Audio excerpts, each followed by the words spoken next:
दुआ ज़हरा का बड़ा एतराफ, शौहर के साथ ताल्लुकात को नाखुशगवार करार दे दिया। हिफाजत के लिए दारुल अमान जाने की ख्वाहिश का इजहार।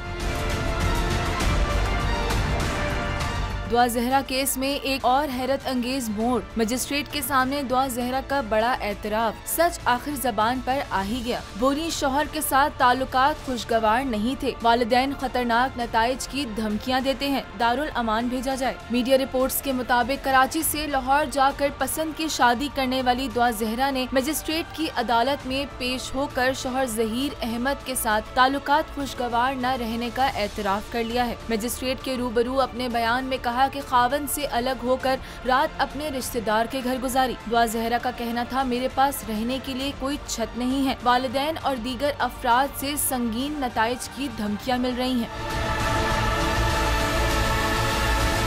दुआ ज़हरा ने मजिस्ट्रेट से सिक्योरिटी के लिए दारुल अमान जाने की ख्वाहिश का इजहार करते हुए कहा कि वालिदैन की जानिब से खतरनाक नताइज की धमकियां दी जा रही हैं, इसलिए दारुल अमान भेजा जाए। जबकि अदालत ने दुआ ज़हरा की ख्वाहिश के मुताबिक इसे दारुल अमान भेजने का हुक्म दे दिया।